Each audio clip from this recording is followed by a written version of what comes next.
My name's Glendon McKinney. I live in Fredericton. I'm 67 years old. Um, I am, well, this is where it gets complicated.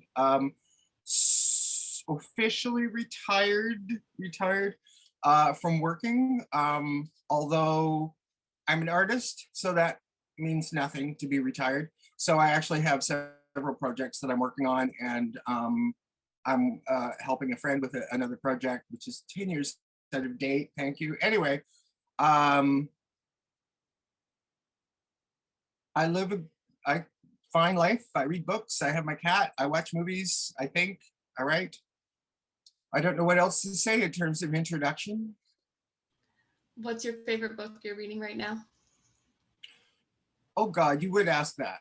I just got it yesterday and I'm halfway through it. It's a book on Alexander the Great, but it's from his death to now. And it's the depictions of Alexander and how each culture has used him. By the way, did you know that he's in both the Bible and the Quran?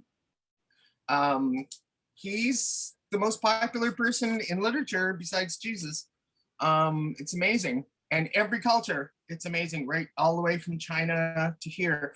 And I'm interested in how cultures have used him because I'm also very interested in Queen Elizabeth I, and she was conscious of manipulating her image. Whereas for Alexander, his image was manipulated afterwards.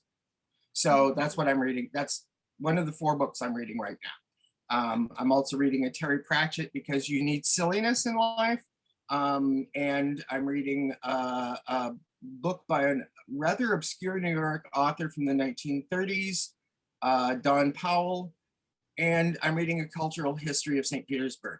Does that answer the question? That's a lot of books. Oh my goodness. But I like the variety. Oh, okay. Well, that's it. You have to balance fiction, nonfiction, serious, and foolish. Perfect. That's what's got me through. That's what got me through this epidemic, by the way, is foolishness. So, yeah. Just in watching silly cat videos is one of the best things you can do. I watched the lawyer video 27,000 times. Oh my God. I'm really here. I'm not a cat. I'm not a cat. Yeah. That video is pretty funny. It's perfect. Yeah. I think it's very representative of our pandemic sometimes too. Absolutely. Yeah. Where were you born and what's your earliest memory you have? Okay. There's a little bit of family history in here because I'm adopted. So I was born in St. John. And this is one of the odd things that adopted people have to deal with, which is when your parents die, you get the documents that have been scrupulously withheld from you for all your life. But it wasn't a big trauma for me because my mother and father told me when I was a kid before I went to school, because they already knew, right? Anyway, I was born in St. John to a very large family. Apparently there were 11 kids and they were very poor. So I went up for adoption. I was put in the Protestant Orphans Home in St. John, which only last year I finally found a photograph of. A strange looking building. I can't imagine it's still there. And I was adopted at 6 months by my parents. And I was taken to the farming community where I grew up, which is in Lower Gemside, New Brunswick, which is just across the river from Gagetown. So that's where I spent the first 20 years of my life, and they were happy years. You were asking about my earliest memory. It has to be of the backfields of the farm because they were my world. There's a beautiful painting by Andrew Wyeth called Christina's World of a woman in a field looking up at a distant house. My childhood was not that bleak.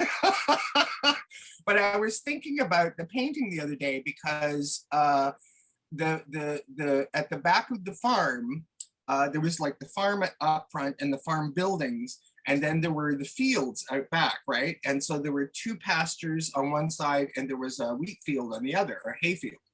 And it was essentially the cow pastures where they were my world, right? And my father used to sell cars as well as farm. So there were a bunch of wrecked cars there, and each car, and it took me a while to realize how amazing they were. There was actually a 19th century wagon out there, still the wreckage of it. It was like a 1940s enormous car. So there were several wrecks of cars which slowly rusted into the ground during my life. But each one became for me a world. So the wagon was the Wild West. So that's where I'd go and, ride across the West and have adventures. And the 1940s car became a spaceship. So I could go under the hood, right? And then because all the mechanism was gone, I could crawl up through into the actual body of the car where the steering wheel was, right? So you feel like you're going through little tunnels. So that was that. And then further out near the end of the pasture, near the end was, there was an irrigation pond, and then the woods. And the woods was magic. There's a moment in my life where I actually think I may have seen the fairy, but this may be a mild hallucination, but it was definitely a fairy zone, right? Is you go out into the woods, and the woods is a truly astonishing thing. And these were very, very old woods, okay? They're very, very old. And so there was a soft mat of moss on the ground, but every once in a while you'd find these magical clearings. It didn't make any sense, right? But you'd step into this little space, which was completely ringed with trees, and there'd be like a mound of moss. And you could lay in the moss and look up through the trees to the sky. And that for me was magic, right? So, and then there were the barns, right? So there was the old wagon house, which tells you about the age of the farm, by the way. That was the other thing. The farm was well over 100 years old. And so there were things still in the barns that I used to find. And I don't know where it came from, but when I was a child, I was obsessed with the past. When I didn't even understand what the past was, it was like, look at this old thing. What is this? We don't use this now. Where did this come from, right? I found the refuse heap obviously from the original homestead in the woods, right? With medicine bottles from the 19th century, which had opium in them. Not when I found them, but the medicines would have, right? And I still have them. Right? The past is this magic doorway. So my memories are always of the back fields, in terms of happiness. And in winter, of course, it was a skating pond, right? So you'd wade out for miles through this wretched snow and then have to clean the pond, and then you could skate. This is fun in New Brunswick. So there's a rough recitation of childhood pleasures and my first memories. That's amazing. It sounds very imaginative. Like you got to explore a lot, I feel like. Oh, that was it, because I was an only child, and I wasn't, like, parents did not hover, right? So they had the farm to run. So I was out on my own, right? Until such time as I was old enough to work. And so I just went with it. It's amazing that children did not die the way that people think they would when left on their own. But no. When you were old enough to work, what kind of work would you do on the farm? Oh, everything. You start with helping milk the cows, cleaning out the barn first. And there's absolutely nothing for the smell of a barn. To this day, it is the smell of cows or horses is an incredibly emotional experience for me, because it's an entire world that comes back, right? So when you start working, you start, and then there's all this other life that's in the building, right? So there are cats, there were barn cats, and then there were starlings that lived in the eaves of inside the barn, right? So they'd be going out and coming in and singing. So I would start with that, with cleaning. And then, you know, as I grew older, I helped with more and more stuff, you know, feeding the chickens, feeding the pigs, until there's this story that my mother told me. I was way too young, but there was a moment, chickens are incredibly stupid. They're charming animals, but just idiotic. They will eat their own eggs if you drop them. And my mother was like, don't, you know, here's the basket, go out and get the eggs, don't drop them. And of course, the first thing in my mind was, what happens if I drop them? Right? And all the chickens gather around and they're pecking away, and I'm having a great time, and I'm dropping the eggs. And then my mother walked in. And that was the end of that. Because of course, once they understood they could eat the eggs, they would. So that's why you don't do it, right? Anyway, that was a brief lesson learned. But anyway, no, it was wonderful. That's too funny though. But sometimes you have to learn by actually doing it, I think. This is something that I'm having a set to with a friend of mine, because he doesn't seem to think that you learn by making mistakes. And I said, it's the only way you learn. Right? I'm sorry, if you don't make a mistake, you won't know you've done something wrong. So if you make a mistake, you correct it and you learn something, right? And there are people now who are all success oriented, and it's like, good luck with that. Yeah, no, failure is a very good learning curve. You have to, and you know, and it's part of life. You know, so I mean, I'm not about to get into life lessons here, but again, a friend of mine is really having you know, he had a big crisis years ago, and it's like, by the way, he's 40, and it's like, do you understand that this is part of life? Like you can't collapse. This is what it's like. It keeps going on like this. And, you know, sorry, it's life just throws things in front of you and you have to deal with them. So, you know, if you fail at something, it doesn't mean that you should go off and jump in the river. It just means you start again and do it better. Yeah. So. I'm curious, when did you start school and what was your favorite subject? What was your school experience? Well, that's a sneaky one.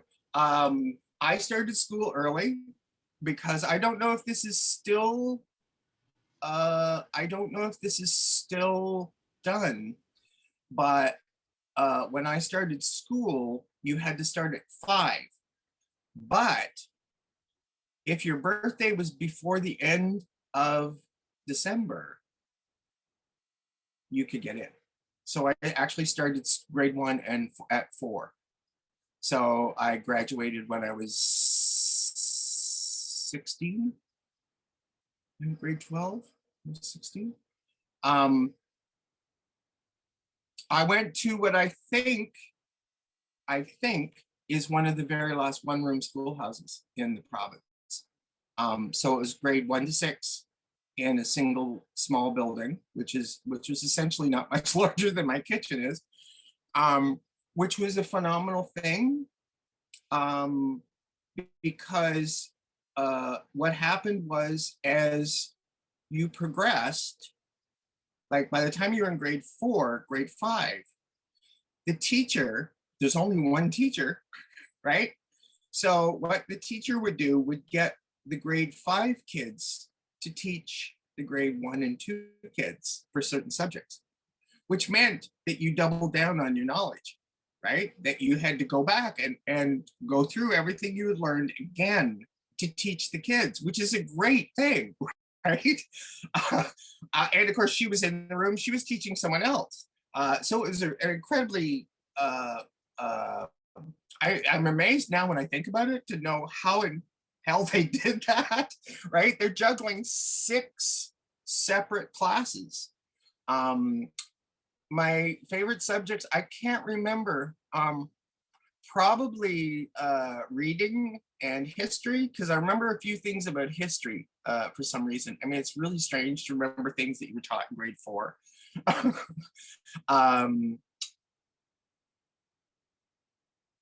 So I can't from grade 1 to 6, I can't remember too clearly the subjects. But I can't, it was really great because the school was literally a walk across the pasture.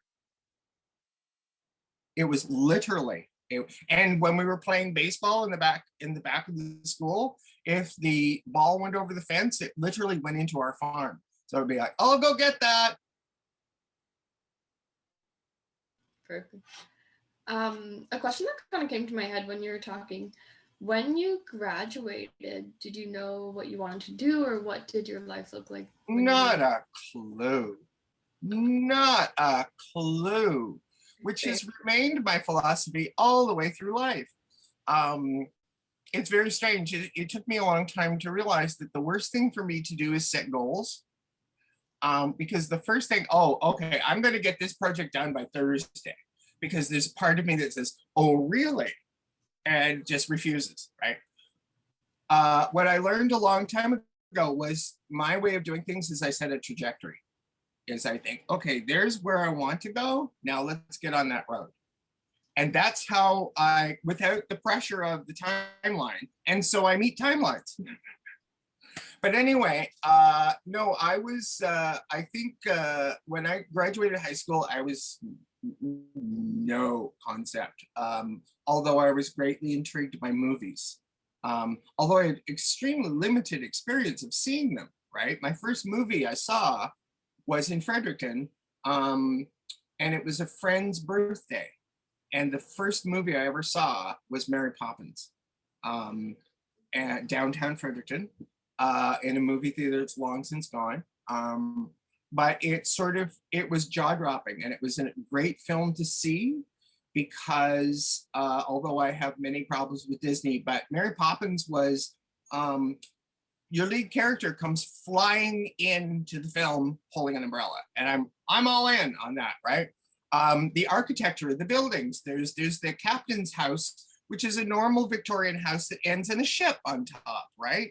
And I'm going, okay, like, what is this? I don't know what this is, but I'm loving all of it, right? So anyway, but so I was very intrigued with movies. I hadn't seen a lot.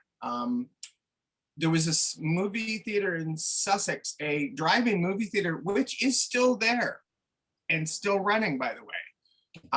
I saw a lot of movies. My poor mother would get dragged to the most miserable films because I liked the drama. And she'd come out and say, how come you like all these sad movies? But anyway, what happened was, it was like, oh, okay, I graduated. Now what do I do? So I moved to St. John. And through sheer accident, I happened into the exact right job. And it was completely accidental. I picked up the Telegraph Journal, looked through the want ads, and there's, I think it's long gone, a company, there were, how to describe this? There were 3 companies, and I haven't quite figured out the trajectory. In Canada, there was a department store called Simpsons, which was much like a competitor for Eaton's. Then there was, and these were large, like these went back to the 30s and 20s, right? These were large, beautiful old department stores that sold everything, right? So there was Simpsons. Then in the United States, there was Sears, which I believe still exists. Somehow or other, Simpsons and Sears got together and became Simpson Sears. And there was one in St. John. And the store wanted a person for the display department, which meant, everything in the store had to be visually presented. So not only the front windows, but all the mannequins in the store had to be dressed. You made displays on the stairway. And I still, to this day, I've worked a lot in my life in store display, and I know what's going on. So I know where not to shop, because that's what they want you to buy. When they put it right up front, you just go, oh, no, thanks. But, all that stuff, and, and then going department to department. And I hadn't a clue what I had no idea what the Simpsons personnel department was thinking, but they let me in. And it turned out I was good at it. I mean, I hadn't studied design, and they were gentle, they trained me essentially, right, on the job. And oh, I did get to do one fun thing. I'll throw this anecdote in. This is, where are we? We're in the early 70s. Okay. So this is maybe 71, 72. Disney was promoting Winnie the Pooh. And they had costumes manufactured, which were staggeringly expensive. And for promotion, Simpsons had gone in with Disney. And so for the Christmas parade, they shipped us the actual Disney costumes of Tigger and Winnie the Pooh. Sounds great, but these costumes were nightmares, okay? The Tigger costume was great. That wasn't me. But it was basically a unitard that went like a leotard that went right up to the neck, like a bodysuit, right, with the tiger stripes and all that. And then there was a giant head that sat on top, Tigger's head, which was blown up. Winnie the Pooh, however, is shaped very differently, right? So Winnie's sort of short and squat, right? So Winnie the Pooh came with, it was a two-part costume. So there's a bottom part, which is like from the waist down, with little shoes that you had to put on. And this is all done in yellow fur. But to keep the shape, they used iron hoops. Iron hoops, 2 of them. And there were leather straps that had to go over your shoulders to keep this bloody thing up. Then the head went down beyond your hips, right? So you're actually looking out through the honey pot that's sitting on top of Winnie the Pooh's head with the word honey. Is their screen inside. So basically, as you're close to blind as you can be, right? And then the ears move, right? So you've got this little string inside that you're supposed to pull and do this. And then you had to shove your hands down inside the iron hoops to get your hands into the little tiny hands, the paws beside each other. And you had to do this, you had to dance around. The thing weighed 60 pounds, right? The entire costume when you got it on. And they decided to put me on the float, right? The Simpsons Sears, the Christmas parade at St. John, right? We had to go up the hill towards King Square. Think of the angle of that hill. That's close to a 45-degree angle, right? So they bolted an iron bar to the float, and I had to get into the costume, and then the iron bar was inserted up the leg of the costume so that I could hold onto it while still operating the ears and doing one hand and dancing, right? Oh my gosh. I am the person, like this is mid-December. This is old winter, so it was really cold. We were wearing bathing suits because these costumes were so hot. I could imagine. It was unbelievable. So when in the summer they had another promotion, I flat out said I wouldn't do it. You learned from that one, right? Yeah, I learned from that. Anyway, but yeah, it was surreal. It was very strange, but it was fun. I mean, how many other people can say, yes, I've been Winnie the Pooh in an official Disney costume, and may they, rot in hell for that. Iron hoops. I still think of that. Anyway, that's the answer to that question. That's about my first job in St. John. Oh my goodness. What's the biggest thing you took away from that job? Oh, how to think creatively. Yeah. I never had to actually solve a problem in that way. I mean, when you're home and you're doing things, it's easy not to think about it. I'm going to draw a picture. I'm going to build this, whatever, right? But suddenly here's this job and it's like, okay, we have this display window. We have these products that have to be promoted. Do it. And do it in a way that the store will approve. Right. So, we had there was a senior guy and then another guy and me. And so, I mean, I didn't have to drop plans, but everything I did, I had to explain. And I had never had to do this before. Right. Here's what I want to do for this display.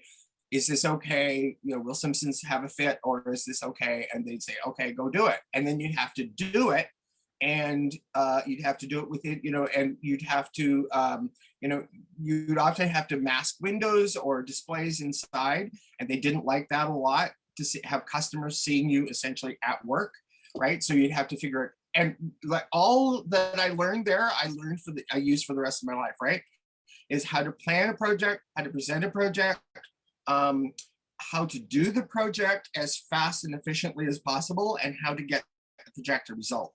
So I've used that ever since. I'd say. And I mean, I had no idea. I wasn't thinking about this. I was just doing the job. And then later I come to understand that these disciplines, well, they were friendly to me, obviously. I didn't have a problem with this, but I never had, as I say, I never had to do these things with a time schedule and be paid for them, which means you have to be responsible. You can't just do what you want, right? So you had to work within parameters to a time schedule. And so that was what I learned at Simpsons Sears.